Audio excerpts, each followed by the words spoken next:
먼저 우리가 성경을 해석하거나 아니면 우리가 갖고 있는 어떤 하나님에 대한 생각, 그것을 이제 신학이라고 하죠.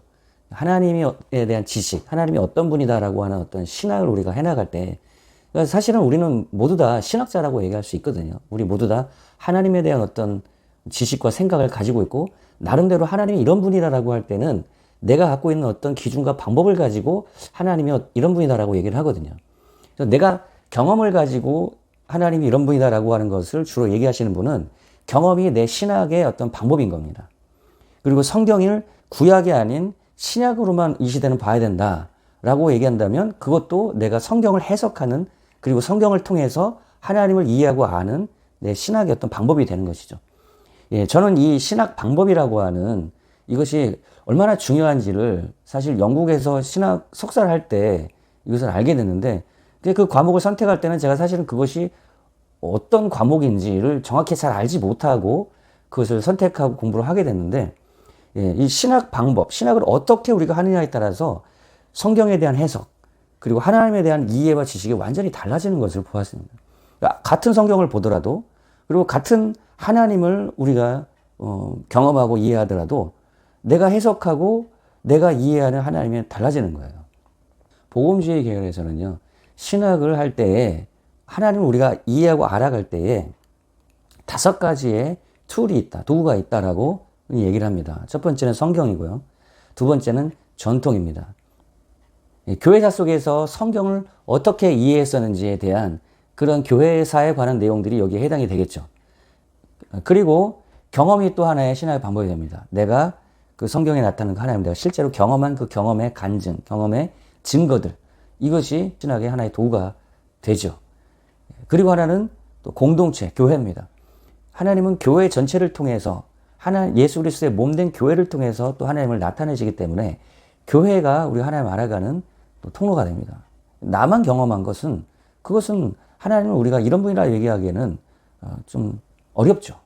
내가 경험했다면 똑같이 하나님이 함께 하시는 그런 교회 공동체 가운데, 형제 자매들 가운데 하나님 동일하게 또 역사하시죠. 그래서 사도행전 15장에 바울이 이방인들도 하나님의 백성에 포함됐다라고 하는 그런 간증, 경험을 얘기할 때 그때 베드로도 똑같은 얘기를 하거든요.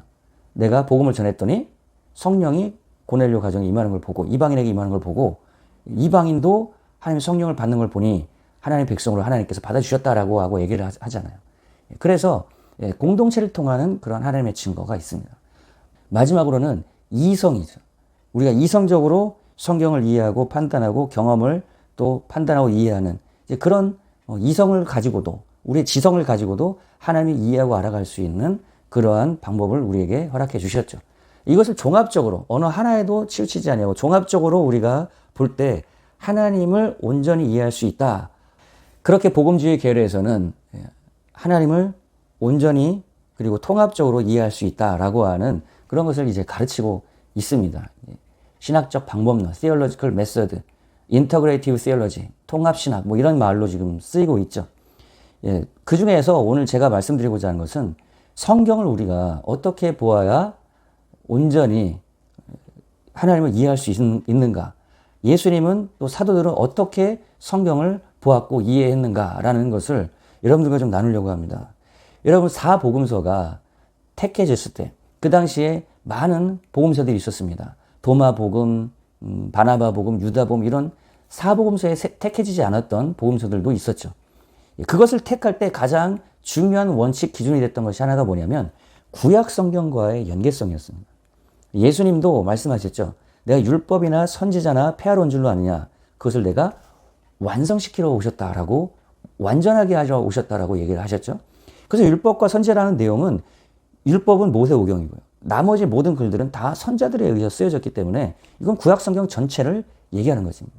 구약 성경에 약속된 그 언약을 통해서 약속된 그 내용을 성취하고 완전하게 완성하기 위해서 예수님이 오셨기 때문에 그 사복음서를 택할 때 그때 정경에 택한 기준 중 가장 중요한 것 중에 하나가 언약의 그 약속과 지금 예수님에 대한 행적과 기록을 기록한 이 복음서의 내용이 어떻게 연계성이 있고 관련이 있느냐라는 것을 기준으로 선택을 했거든요. 바나바 복음서, 유다 복음서 같은 경우에는 예수님이 언약의 구약 성경과 관련 없는 그런 많은 이적들과 행적들이 기록이 되어 있습니다. 그래서 거기서 채택에서 제외가 됐던 것이에요. 여러분 이것을 왜 이렇게 중요하냐면 AD 200여 년경에 유명한 이단으로 규정된 사람이 있었는데 그 사람이 바로 마르시온이라는 사람입니다. 마르시온은 구약의 하나님과 신약의 하나님이 다르다라고 얘기를 했어요. 그래서 구약 성경을 아예 그냥 성경에 있을 가치가 없다라고까지 얘기를 했거든요. 그것이 바로 그 당시에 있었던 교부들, 그 당시에 믿음이 있었던 사람들의 아주 중요한 원칙 중에 하나는 신약 성경에 나타나신 예수 그리스도도 구약 성경에 약속된 그 메시아고 그 구약 성경에 약속된 일들을 성취하러 오신 분이지 구약 성경과 신약 성경이 아무 관련이 없는 것은 아니라는 것이에요. 구약 성경에 나타난 하나님은 여러분 우리가 생각할 때 공의의 심판에 대한 저주에 대한 이런 내용들이 나와 있기 때문에 신약 성경에 예수님 그 모든 걸 담당하시는 그런 사랑의 하나님, 은혜의 하나님, 용서의 하나님으로만 우리가 보게 되는데 그렇지 않습니다, 여러분. 구약 성경이나 신약 성경이나 예수 그리스도는 어제나 오늘이나 동일한 분이라고 히브리서 얘기하는 것처럼 구약 성경에도 심판과 그리고 용서의 내용이 기록되어 있고 공의와 사랑에 대한 내용이 기록되어 있고 신약 성경에도 여러분 예수님이요 사랑만을 말씀하신 것이 아니라 예수님 공의의 심판에 대한 내용들도 굉장히 많이 말씀하셨습니다. 특별히 마태복음 23장에 보면 바리새인들과 사두개인 종교 지도자들에게 화 있을진저 얼마나 많이 말씀하셨어요.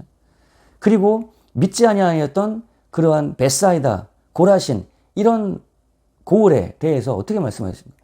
화 있다고 얘기했는데 화 있다고 말씀하셨던 그 고라신은 지금 이스라엘 그 땅에서 그 도시의 흔적을 잘 찾아보기 어려울 정도로 그렇게 회파되었습니다. 예루살렘 성전이 돌 위에 돌 하나도 남지 않을 것이라고 그렇게 심판에 대한 말씀도 하셨고 실제 그 말씀은 AD 70년에 로마의 디도 장군에 의해서 완전히 예루살렘 성전이 회파됨으로 예수님의 심판의 말씀도 이루어지게 되거든요. 그래서 여러분 우리가 성경을 볼 때에 우리는 구약 성경, 신약 성경을 모두 다 동일한 하나님으로 봐야 되는 것입니다. 예수님도 사도 바울도 고린도전서 11장에 이스라엘의 광야의 여정에 대한 얘기를 하면서 이스라엘 백성들이 우상 숭배하고 불순종하고 원망불평하고 간음하다가 멸망한 것처럼 고린도 교회에게 얘기하는 거예요. 우리도 교회도 우상 숭배하고 불순종하고 원망하고 간음하면 멸망할 수 있다라는 것을 이스라엘 백성의 그 예를 본보기로 말씀하신 그 본보기를 가지고 얘기하면서 고린도 교회에게 경고했던 것이거든요. 오늘날 우리 교회도 마찬가지죠. 이스라엘 백성들이 그렇게 심판받고 그렇게 우상 숭배하고 그렇게 멸망한 것이 오늘날 교회는 해당이 되지 않을까요? 마찬가지죠. 바울이 고린도 교회에 얘기하듯이 오늘날 교회도 여러분 이스라엘 백성들과 똑같이 우리가 원망하고 불평하고 불신앙을 가지고 여러분 우상 숭배하고 간음하게 되면 이스라엘 백성과 같이 똑같이 멸망할 수 있다는 것을 성경은 얘기하고 있는 것입니다. 구원받은 백성이니까 우리 교회는 예수님의 피로 제산 받았으니까 우상 숭배하고 간음해도 되나요? 그렇지 않습니다, 여러분. 그렇게 하면 또 멸망할 수 있다는 것은 바울은 얘기했던 것이에요. 이런 구약 성경의 내용이 우리와 관련이 없는 부분이 있습니다. 그것을 히브리서 기자에서는 구약 성경에 그러니까 지금 제가 지금 말씀드리고 있는 내용은 언약을 중심으로 여러분 이해할 때 분명하게 우리가 이해할 수 있어요. 아브라함의 언약, 예수 그리스도 안에서 성취되었습니다. 아브라함은 후손과 땅과 그리고 축복을 말씀하셨죠. 후손은 이제 이스라엘 백성으로 아브라함의 후손인 이스라엘 백성으로 해서 갈라디아 3장에 보면요. 예수 그리스도 안에서 우리 예수 믿는 믿음을 가진 자도 아브라함의 후손이라고 얘기하죠. 아브라함에게 주셨던 약속은 지금 하늘의 별과 땅의 모래와 같이 그 후손들을 축복하시겠다고 한 그 약속은 예수 그리스도 안에서 지금 완성이 되었어요. 그리고 축복은 예수 그리스도 안에서 우리에게 지금 이루어져 있죠. 성령의 약속이 주어짐으로써 그 하나님의 그 축복의 약속이 우리에게 이루어져 있다고 갈라디아 3장에 바울은 얘기하고 있습니다. 그리고 다윗의 언약도 너의 후손의 그 보좌가 영원할 것이라고 했던 말씀. 그 말씀이 이제 예수 그리스도 안에서 우리에게 완성될 것이에요. 예수님이 재림하실 때. 그 말씀도 계시록에 보면은 나와 있죠. 이 세상 나라가 하나님의 나라가 돼서 예수 그리스도가 영원토록 이 세상을 우리와 함께 다스릴 것이라고 하는 그런 말씀이 요한계시록 11장에 기록되어 있고 요한계시록 19장 이후의 내용도 예수님 재림하시면서 온 세계 열방을 다스리면서 만왕의 왕 만주의 주로 일컬음 받는 것이 성경에 나와 있잖아요. 다윗의 언약은 완성될 것입니다. 지금 이루어지지 않은 것이 아니라 예수님 재림하실 때 이루어질 것이에요. 새 언약도 예수 안에서 지금 이루어져 있고 우리의 죄를 기억지도 않을 것이라고 말씀하셨던 그 말씀대로 예수님은 영단번의 제사로 우리의 죄를 완전히 도말해버리셨다고 히브리서 기자는 얘기하고 있죠. 다만 옛 언약의 제사제도와 성전에 관련된 그러한 규례만큼은 그리고 의와 거룩에 관련된 그러한 의식들, 그런 이제 거룩함을 이루는 그런 정결함을 이루는 정결 규례들 이런 것들은 폐해졌죠. 왜 그렇습니까? 예수 그리스도가 그것을 완성하셨기 때문에 그렇습니다. 예루살렘 성전에서 제사를 지낼 수 있는 그 성전이 지금 현재는 없기도 하지만은 그럼 교회가 또 그러면 교회 건물 예배당이 그러면 제사를 지내는 그런 제물을 드리는 그런 제단인가요? 그렇지 않죠. 교회는 제단이 아닙니다. 제물을 드리는 성전이 아닙니다. 그 성전에서 제사를 지니고 정결하게 드렸던 모든 의식 규례들은 예수 그리스도께서 완성하셨다고 얘기를 하시죠. 그래서 히브리서 여러분 그 관련된 모든 것들은 제가 말씀드린 히브리서를 우리가 보게 되면 너무나 명확하게 알 수가 있어요. 7장 27절입니다. 그는 저 대제사장들이 먼저 자기 죄를 위하고 다음에 백성의 죄를 위하여 날마다 제사 드리는 것과 같이 할 필요가 없으니 이는 그가 단번에 자기를 들여 이루셨습니다. 율법은 약점을 가진 사람들을 제사장으로 세웠거니와 율법 후에 하신 맹세의 말씀은 영원히 온전하게 되신 아들을 세우셨느니라. 새 언약이라 말씀하셨음에 첫 것은 낡아지게 하신 것이니 낡아지고 새하는 것은 없어져 가는 것이라. 구약 성경의 옛 언약 안에서 있었던 성전 제도 그리고 제사 제도 그리고 정결 규례들 이런 것들은 예수께서 완전하게 십자가에서 피로 완전하게 완성하셨기 때문에 더 이상 우리는 정결하고 그리고 거룩하게 되기 위하여 그런 정결 의식 규례를 할 필요가 없죠. 우리의 죄를 용서받기 위해 제물을 바칠 필요도 없습니다. 그래서 그것은 폐해지는 것이에요. 그러나 십계명에 나타나는 그 안식일 제도도 희년의 제도도 모든 것을 예수께서 완성하셨기 때문에 안식일의 주인 대신 예수 그리스도 안에서 우리는 안식을 누리는 것이지 우리가 안식일을 지킴으로써 안식을 누리는 것이 아닌 것입니다. 구약 성경에 말씀하셨던 모든 절기들도 마찬가지죠. 그 절기들도 다 예수께서 완성하심으로 우리가 그 절기의 그 원리, 절기에 담겨있는 그 의미들을 예수 그리스도를 통해서 우리가 누리는 것이지 그 절기를 지킴으로 우리가 그 절기에 말씀하신 하나님의 그 말씀과 그 약속을 이뤄가는 것은 아닌 것이죠. 성경 옛 언약 안에서 주셨던 정결 의식 규례들 이런 것들은 예수 그리스도 안에서 예수님이 완성하고 성취하셨기 때문에 그 기능과 그 목적과 사명을 다한 것입니다. 예수 안에서 주님이 이런 모든 그 목적들을 이루셨기 때문에 더 이상 필요가 없는 것이에요. 그러면 그렇다고 해서 이스라엘 구약 성경에 나타난 옛 언약의 백성 이스라엘도 그럼 끝난 것이냐? 바울은 또 그것은 아니라고 얘기를 해요.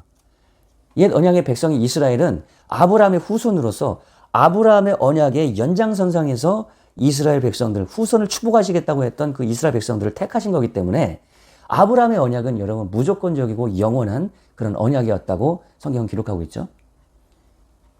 옛 언약의 백성이 이스라엘 백성 그 하나님의 부르심과 택하심은 후회하심이 없다. 그들의 언약의 택함은 끝난 것이 아니라고 바울은 얘기하죠.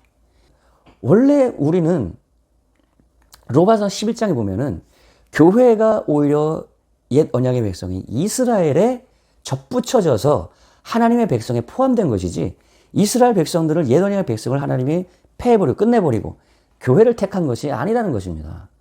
옛 언약의 백성에 우리가 예수 그리스도 안에서 그를 통해서 우리가 접붙여져서 하나님의 백성으로 언약의 백성으로 포함된 것이에요. 원 뿌리는 이스라엘인 것입니다. 근데 그 이스라엘은 오늘날의 국가의 이스라엘을 말하는 것이 아니라 남은 자, 믿음을 가진 아브라함적 믿음을 가진 이스라엘이 참 이스라엘이라고 바울은 로마서 9장에서 11장까지 얘기하고 있는 것이에요. 그래서 여러분 이스라엘을 향한 하나님의 약속, 그 언약은 폐해진 것이 아니라 여전히 이스라엘은 이스라엘로 하나님의 언약의 백성으로 지금도 하나님께서 그들을 돌보시고 다루시고 계시는 것이에요. 예수 그리스도 안에서 교회가 이방인들도 그 언약 백성에게 우리가 포함되는 것이죠. 그래서 예레미야서 31장에 새 언약을 맺을 때 옛 언약을 깨뜨린 이스라엘에 대해서 새 언약을 맺을 때에 하나님께서 언약을 맺으시고 언약의 백성으로서 살아가는 방식이 틀려진 것이지 여러분 새 언약을 맺을 때에 그 대상도 남유다와 북이스라엘, 이스라엘과 유다와 새 언약을 맺거든요. 그리고 새 언약을 완성하기 위해서 예수님이 오신 것입니다. 그러니까 예수님은 엄밀히 말하면 예수님이 새 언약을 이루기 위해서 십자가에서 죽으신 그 사건은 이스라엘을 위해서 예수님이 십자가에서 저주를 받으시고 죽으신 것이에요. 그런데 그 범위가 예수 그리스도 안에서 그분을 통해서 이방인에게도 그 은혜가 확장된 것이죠. 그래서 예수님이 이 땅에 오셔서 사역을 하실 때 예수님은 이방인의 나라로 열방을 향해서 모든 민족에 나아가서 복음을 전하고 그렇게 예수님에 대해서 말하라고 말한 것이 아니라 잃어버린 이스라엘에게 먼저 가서 그 복음을 전하라고 얘기했죠. 사도들에게 열방으로 가라고 얘기하지 않았습니다. 그러나 예수님 십자가에 죽으시고 부활하시고 나서는 모든 민족에게 가서 복음을 전하고 제자를 삼으라고 말씀하시죠. 그래서 예수님은 이 땅에 공생애로 이 땅에 오셨을 때는 이스라엘 백성들, 옛 언약의 백성들에게만 사역을 하셨던 것이에요. 이스라엘을 회복하고 구원하시겠다고 말씀하신 그 약속을 이루기 위해서 예수님이 1차적으로 오셨기 때문인 것이죠. 그래서 우리가 성경을 여러분 볼 때에 율법이나 선지자, 구약 성경을 완성하러 오신 예수, 그 예수 그리스도께서 어떻게 구약 성경에 말씀해 오셨던 언약을 통해서 약속해 오셨던 것을 어떻게 완성하셔서 지금 현재 새 언약의 백성이 우리에게 이루어 주셨는가? 그런 새 언약의 예수 그리스도의 그 새 언약을 완성하고 성취하신 예수 그리스도의 언약의 성취적 관점으로 우리의 삶을 현재 바라볼 때, 그 관점으로 구약 성경의 모든 약속된 것들을 바라볼 때 우리가 성경을 온전하게 이해할 수 있는 것입니다. 예수님은 어제나 오늘이나 영원토록 동일하신 분이시고 율법이나 선지자를 폐하러 오신 분이나 완성하러 오셨다라는 것을 기억하시면서 구약 성경이나 신약 성경이나 이런 모두 다 우리에게 주신 하나님의 말씀이라는 것을 고린도전서 15장에 바울이 얘기했던 대로 성경대로 예수 그리스도는 우리를 위해서 죽으셨다라고 하는 내용, 성경에 말씀해 오셨던 언약과 그 약속을 통해서 말씀해 오셨던 그 예수는 구약 성경에 말씀해 오신 대로 우리를 위해서 죽으셨다는 거예요. 그래서 그 죽으신 예수 그리스도의 십자가와 부활의 사건, 그리고 우리 안에 약속된 성령이 임하심으로 이루어진 그 은혜, 새 언약의 그 관점 안에서 구약 성경도 신약 성경도 우리가 볼 때에 우리가 온전히 하나님을 알 수 있다는 것을 기억하시면서 한쪽으로 치우치지 아니하고 성경의 원리, 예수님이 사도들이 말씀해 주셨던 그 원리를 따라서 우리가 성경을 보므로 하나님을 온전히 알아가는 여러분 되시기를 주님의 이름으로 축복합니다.